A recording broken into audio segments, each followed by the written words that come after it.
നമസ്കാരം. വേദാംഗ ജ്യോതിഷത്തിലെ അമൂല്യമായ അറിവുകളും ആധ്യാത്മിക ജ്ഞാന ഉപദേശങ്ങളും പകർന്നു തരുന്ന പ്രശാന്തം ആസ്ട്രോ ചാനലിലേക്ക് ഏവർക്കും സ്വാഗതം.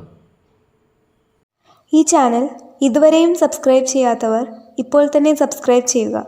നോട്ടിഫിക്കേഷൻ ലഭിക്കുന്നതിനായി ബെൽ ബട്ടൺ അമർത്തുമല്ലോ. ഒപ്പം ചാനൽ ലൈക്ക് ചെയ്യുക, ഷെയർ ചെയ്യുക, കമൻറ്റ് ചെയ്യുക. കൊല്ലവർഷം 1199 മേട സംക്രമം മകയിരം നക്ഷത്രത്തിലാണ്.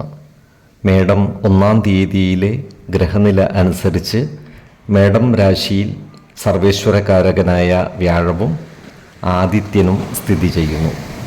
മിഥുനം രാശിയിൽ ചന്ദ്രനും, കന്നിയിൽ കേതുവും ഗുളികനും, കുംഭം രാശിയിൽ കുജനും ശനിയും, മീനത്തിൽ ബുധനും ശുക്രനും രാഹുവും സ്ഥിതി ചെയ്യുന്നു.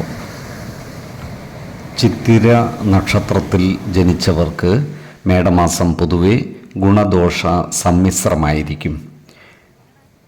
ഈ നക്ഷത്രക്കാരുടെ മനസ്സ് അനാവശ്യ കാര്യങ്ങൾക്കായി അസ്വസ്ഥമാകുവാനുള്ള സാധ്യതകൾ കാണുന്നുണ്ട്. കുടുംബത്തിൽ സമാധാനക്കുറവും സാമ്പത്തിക പ്രതിസന്ധികളും നേരിടുവാനുള്ള സാധ്യതകൾ കാണുകയാൽ കുടുംബ അംഗങ്ങളുമായി നല്ല സ്നേഹബന്ധം നിലനിർത്തുകയും സാമ്പത്തിക കാര്യങ്ങൾ കൈകാര്യം ചെയ്യുമ്പോൾ ജാഗ്രത പാലിക്കുകയും വേണം. ജീവിത പങ്കാളികളുമായി എല്ലാ കാര്യങ്ങളും തുറന്നു പറയുകയും അവരെ ചേർത്തു പിടിച്ച് മുന്നോട്ട് നീങ്ങേണ്ടതുമാണ്. സുഹൃത്തുക്കൾ മുഖാന്തിരം സാമ്പത്തിക ബാധ്യതകൾ വന്നു ചേരുവാനുള്ള സാധ്യതകൾ കാണുന്നുണ്ട്. കൂടാതെ അവരുമായി അഭിപ്രായ ഭിന്നതകൾ വന്നു ചേരുകയും അവരിൽ നിന്നും ഒറ്റപ്പെട്ടു പോകുവാനുമുള്ള സാധ്യതകളുമുണ്ട്. അതിനാൽ അത്തരം സന്ദർഭങ്ങളിൽ ശാന്തതയോടെയും ഉറച്ച ആത്മവിശ്വാസത്തോടെയും പ്രശ്നങ്ങളെ അതിജീവിച്ച് മുന്നോട്ട് നീങ്ങുവാൻ പരിശ്രമിക്കേണ്ടതാണ്. ചെയ്യാത്ത പല കാര്യങ്ങൾക്കുമായി കുറ്റപ്പെടുത്തലുകളും കേൾക്കുവാനിടയുണ്ട്. കൂടാതെ ചില തെറ്റുകുറ്റങ്ങൾ ഏറ്റെടുക്കേണ്ടതായി വരുവാനുള്ള സാധ്യതകളും കാണുന്നുണ്ട്.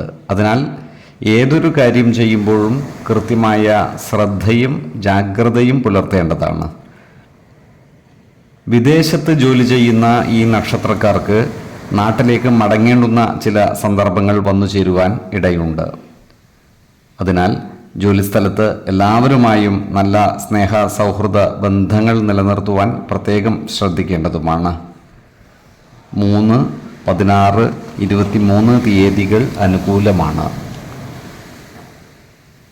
ഈ നക്ഷത്രക്കാർ ജനിച്ച സമയത്തെ അടിസ്ഥാനമാക്കിയുള്ള ജാതകത്തിലെ ലഗ്ന രാശിയുടെയും ലഗ്ന അധിപന്റെയും സ്ഥിതിയും ശുഭ പാപ ഭാവങ്ങളുടെ സ്ഥിതിയും ഓരോ രാശിയിലെയും ഗ്രഹങ്ങളുടെ സ്ഥിതിയും അനുസരിച്ച് ഇവരുടെ പൊതുഫലത്തിൽ ഏറ്റക്കുറച്ചിലുകൾ ഉണ്ടാകുവാനിടയുണ്ട്.